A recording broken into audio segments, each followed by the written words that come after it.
Dear students, today I am going to give lecture on innate immunity, and this is my lecture 6, uh, and the title is the inflammatory response. This is part 2 of this response, and here I will be discussing about the role of TNF alpha. Now, uh, I have already told you about the inflammation. In very brief, I'm repeating that inflammation or swelling is caused due to tissue damage. अब ये damage कैसे हो सकता है?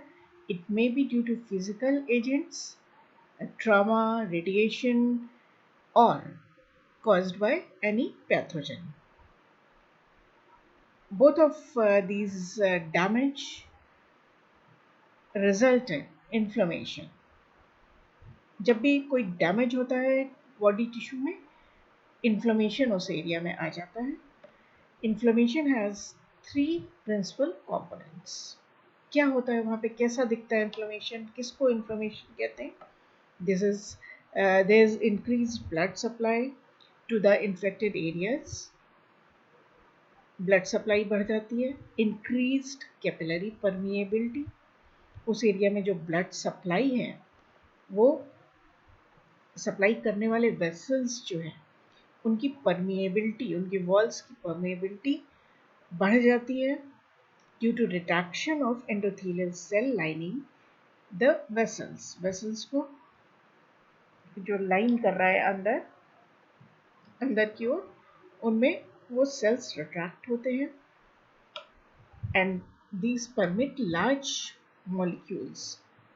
These are larger molecules than usual to escape from the capillaries. Capillaries से बाहर निकलने वाले बड़े molecules बाहर आ सकते हैं. पहले छोटे ही molecule आते हैं, लेकिन ये रिट्रैक्शन की वजह से एंडोथेलियल सेल्स जो वेसल्स को लाइन कर रहे हैं वो रिट्रैक्ट होते हैं और यूजुअली जो छोटे छोटे मॉलिक्यूल्स आर पार हो सकते हैं उनसे बड़े मॉलिक्यूल्स को जगह देते हैं.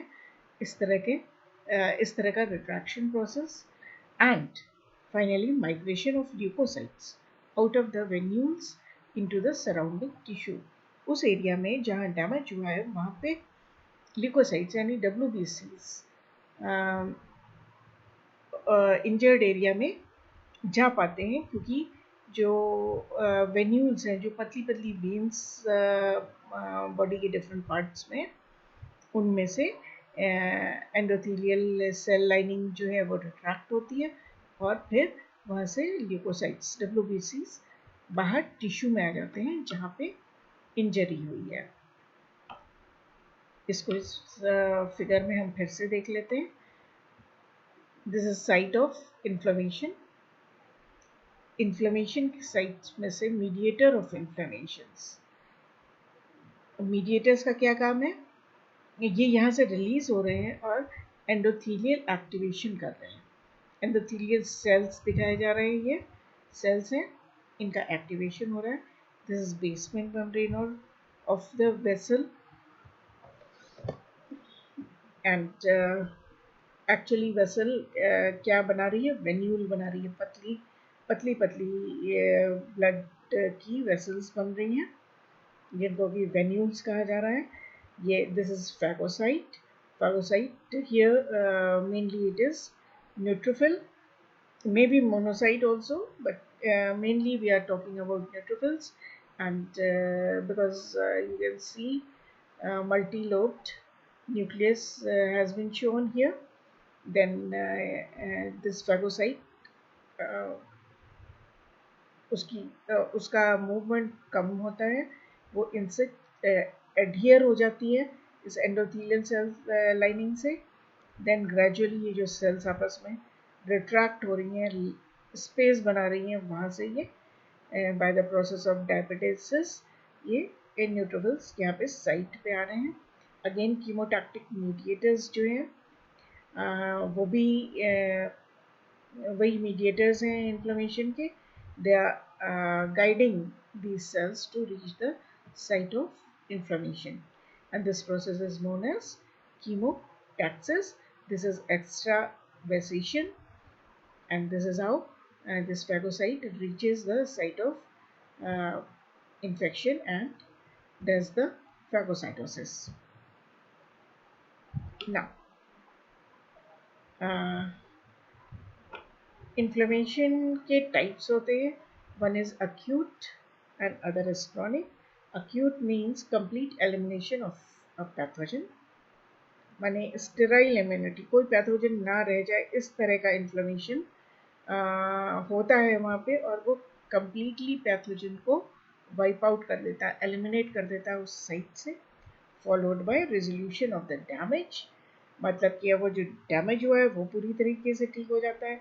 Disappearance of leukocytes from the tissue, वहाँ से जो ल्यूकोसाइट्स आपने देखे कि ये यहाँ आ रहे हैं वो वापस हो जाते हैं.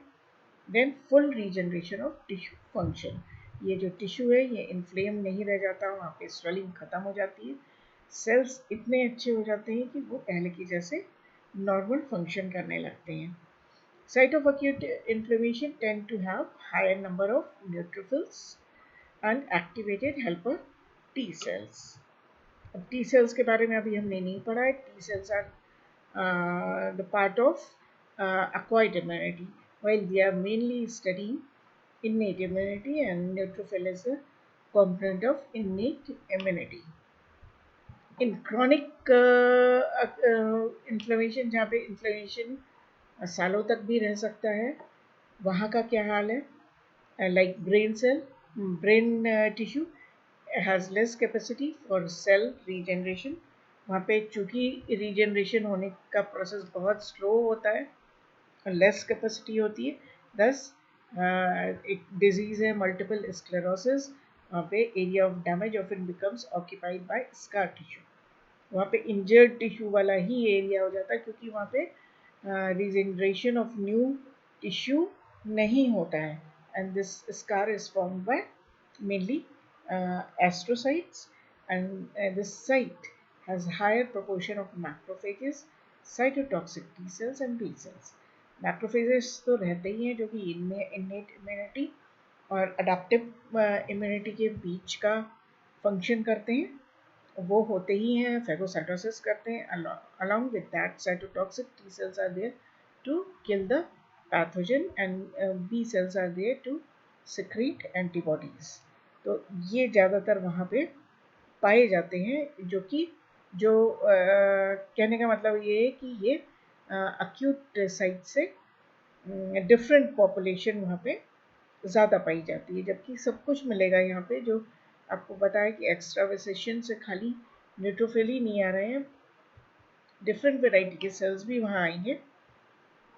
बोथ अडाप्टिव और इनेट इम्यून रिस्पॉन्सेज वहाँ पे होंगे अल्टीमेटली.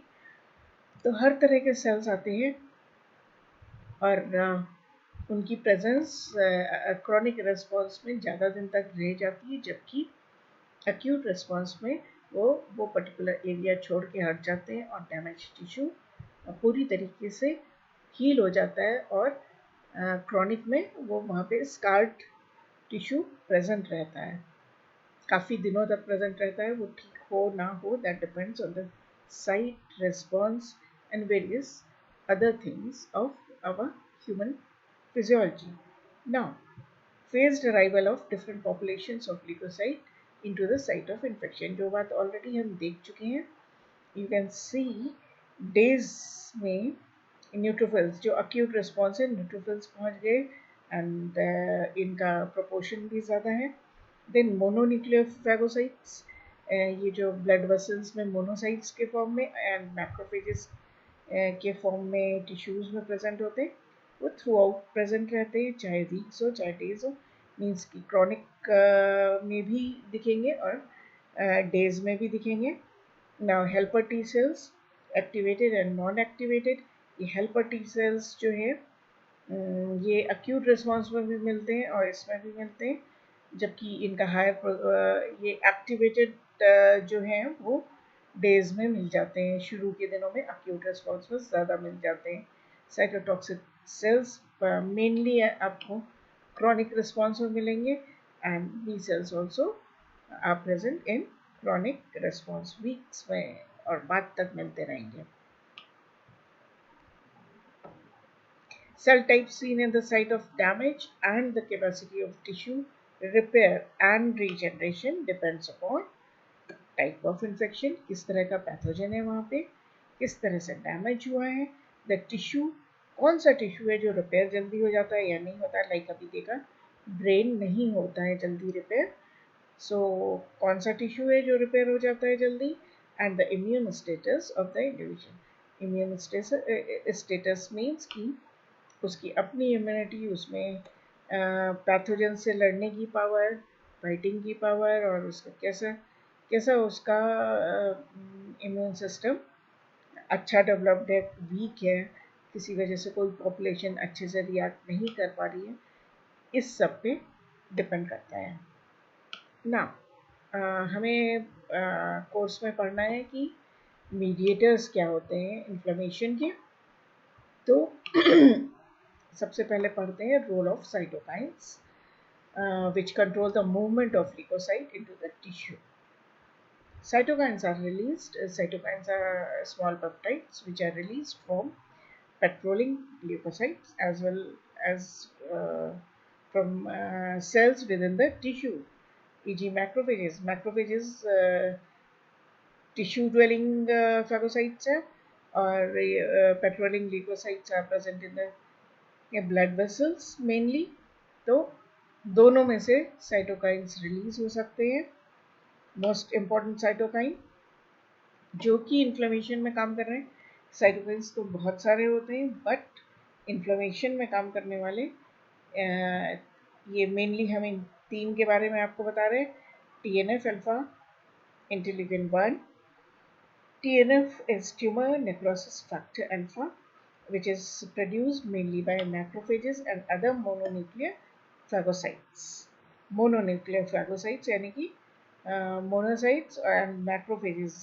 ये mononuclear phagocytes जो हैं वो immature state में blood में circulate होते रहते हैं, while these are macrophages are resident macrophages which are matured form of these mononuclear cells.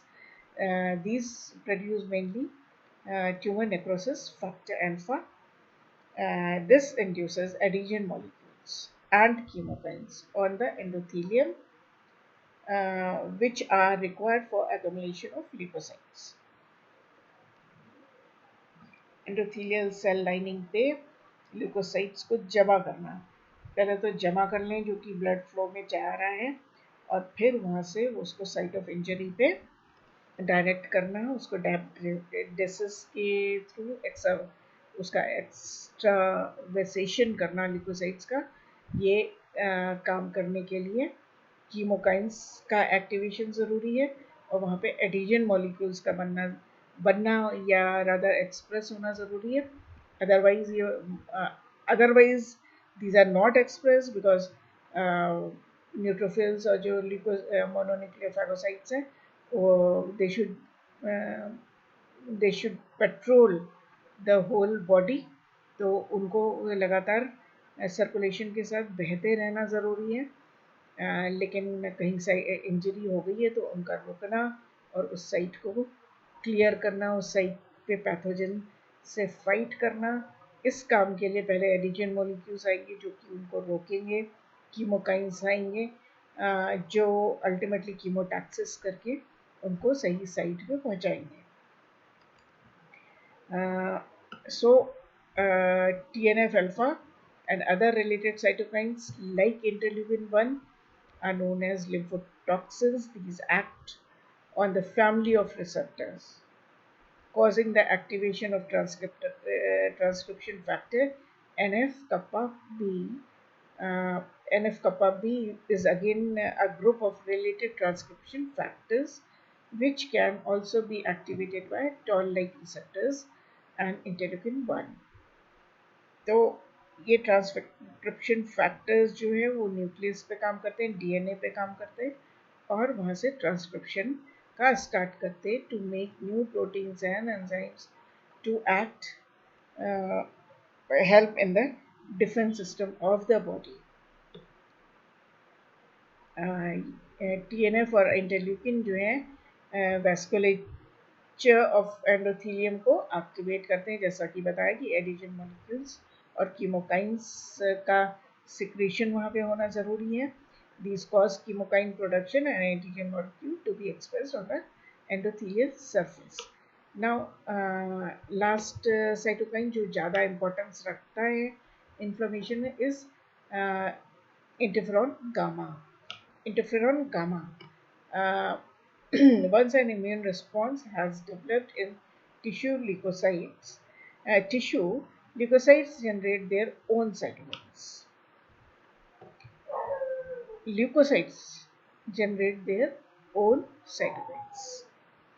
Mainly, उसमें जो importance या important interleukin या cytokine है, that is interferon gamma. It is produced by active TH cells. TH क्या है? Helper T cell type 1. ये जो है ये प्रोड्यूस करता है इसको. Again, this is a part of acquired immunity. This also activates endothelial cells and promotes further leukocyte migration.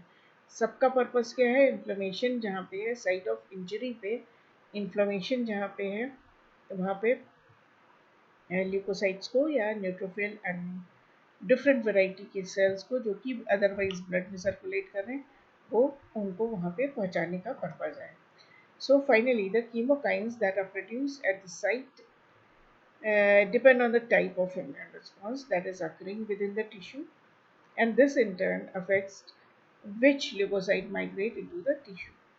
अब फॉर एग्जांपल अभी ब्रेन का एग्जांपल देखा था जहाँ पे क्रॉनिक इन्फ्लेमेशन है, तो वहाँ पे साइटोटॉक्सिक टी सेल्स और helper T cells B cells ज़्यादा रहेंगे और देर तक रहेंगे, बिकॉज वहाँ पे क्लियरिंग होने में और टिश्यू को रिपेयर होके पहले जैसा नॉर्मलसी आने में ज़्यादा टाइम लगता है, तो वहाँ पे उनका सर्विलेंस, उनका फंक्शन ज़्यादा बढ़ा रहता है, लंबे टाइम तक रहता है. एंड जबकि स्किन है कहीं पे भी टूट फूट होती है, वो 7 days के अंदर, 1 week के अंदर ठीक होने लगता है और नॉर्मल फंक्शन शुरू हो जाता है. This partly explains why different patterns of leukocyte migration and inflammation are seen in different diseases. अब disease किस part से related है, और अगर वहाँ पे डैमेज हो रहा है तो उस पार्ट के हिसाब से, इम्यूनिटी के हिसाब से, पर्सन की इम्यूनिटी के हिसाब से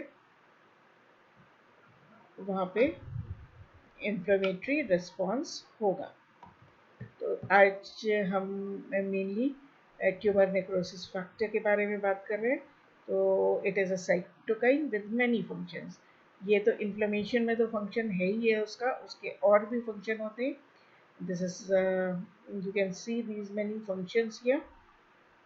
First is related to again inflammation, induction of endothelial adhesion molecules. ये adhesion molecules आप देख रहे हैं जो इस पे ग्रो कर रहे हैं या एक्सप्रेस हो रहे हैं. And it has prothrombic action. ये रोकने लगता है ब्लड को, ब्लड में से डिफरेंट सेल्स को. थ्रोम्बोसिस एक्चुअली अल्टीमेटली माने कि वहाँ पे साइट ऑफ इंजरी पे क्लॉट जमना है, तो उसके लिए भी एक्शन होना है, तो उसमें ये काम करता है. It has autocrine activation and differentiation factor. Autocrine का मतलब है कि ये मैक्रोफेज से अगर रिलीज हुआ है तो फिर से अपने ही सेल को ये फर्दर एक्टिवेट करेगा, जिससे कि ये और डिफ्रेंशिएट यानी कि माइटोसिस शुरू हो जाएगी और नए मैक्रोफेजेस बनेंगे. ये एक्टिवेट भी होगा. एक्टिवेशन के साथ क्या होगा? Respiratory burst, phagocytosis, different processes जो फैगोसाइटोसिस के जो इसका फंक्शन करने के लिए, उसके लिए एक्टिवेशन होगा. माइटोसिस होगी जिससे कि इसका सेल डिवीजन होके नंबर बढ़े. देन TNF का दूसरा function defence against intracellular pathogens. अगर इसके अंदर ही पैरासाइट आके बैठ जाएगा तो देन सॉरी इंट्रासेलुलर ये साइट पे जहाँ पे टिश्यूज़ के बीच में जो पैथोजेंस हैं वहाँ पे ये फाइट करता है, और अंदर के सेल्स को भी अगर सेल के अंदर है इन्फेक्शन तो अंदर के उस सेल के लिए भी ये वर्क करता है। Then comitogen for T and B cells, again mitosis increase करता है तो माइटोजेनिक फैक्टर है टी और बी सेल्स के लिए। देन रेगुलेट्स हीमेटोपोसिस, देन किन सेल्स की ज़रूरत है, हेमेटोपोइसिस माने कि ब्लड सेल्स बनाने के प्रोसेस में ये हेल्प करता है। Then induces other cytokines also for their function, appropriate function, and it acts as growth factor also. And finally it is prothrombin thrombotic in action. तो इसके बहुत सारे काम हैं apart from mainly working in inflammatory response. अब intracellular signalling जब अभी देखा कि ये ऑटोक्राइन फंक्शन भी है। ऑटोक्राइन मीन्स कि यहाँ पे ये अब यहाँ से रिलीज हुआ, फिर अपने ही सेल को फिर से एक्टिवेट करने के लिए ये फिर यहाँ पे सिग्नल देने लगा, और इसकी इंट्रासेलुलर सिग्नलिंग अंदर अंदर वो कैसे सिग्नल करता है अपने फंक्शंस को परफॉर्म करने के लिए, ये देखते हैं।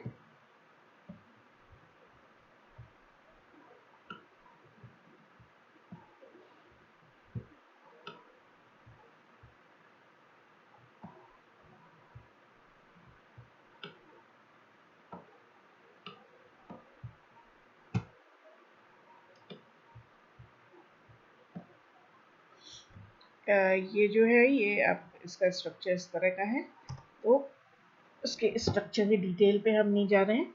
एनीवे ये जो रिसेप्टर है सेल सरफेस पे, अगर ये मैक्रोफेज का की साइटोप्लाज्मिक मेम्ब्रेन है, देन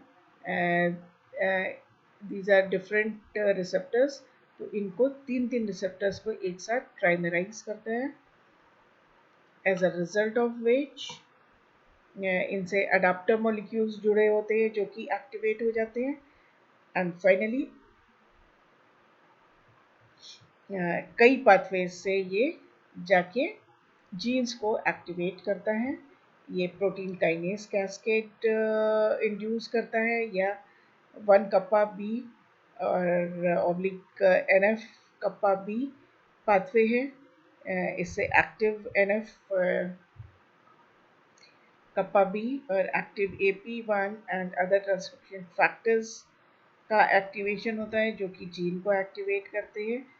एंड फाइनली एक पाथवे और है कैस्पेस 8 वाले पाथवे को एक्टिवेट करने से ये अपोप्टोसिस कॉज करता है, यानी कि इस सेल की प्रोग्राम सेल डेथ भी हो सकती है। अगर ये इन्फेक्टेड है तो इसको ये सेल्फ किलिंग में हेल्प करता है, जिससे कि जो भी इन्फेक्शन है वो फैल नहीं पाए। TNF alpha induces trimerization of TNF receptors, which causes adapter molecules to be recruited to receptor complex. One pathway leads to activation of caspase 8 and apoptosis. Other pathways lead to activation of transcription factors, which activate many genes involved in adapted and innate immune responses. This is how this cytokine works. And finally, what is the advantage of inflammatory responses? If you are asked what advantage could the inflammatory response have in the defense against infection, पहले भी बोल चुकी हूँ कि जब inflammatory response है तो वो हमारे अगेंस्ट नहीं है, वो हमारे प्रोटेक्शन का एक एक्सप्रेशन है बॉडी का। The inflammatory responses allow leukocytes, antibodies, and complement system molecules all of which are required for the phagocytosis and destruction of pathogen to enter the tissue at the site of infection. इसलिए inflammation ज़रूरी है. Damage होने पे lymphocytes are also required for the recognition and destruction of infected cells in the tissue. तो खाली innate immune system से काम नहीं चलता, T and B lymphocytes को भी वहाँ होना ज़रूरी है, जिससे कि specific recognition of the pathogen may take place for the destruction of infected cells. And this is how, if it is an acute inflammation, then damage will be completely eliminated, while in case of chronic response, uh, at that site, scar of injured area will persist inside our body for a long time before those cells or cells of those areas may function normally. So this was all for today. If you like my lecture, please share it and subscribe it. Thank you.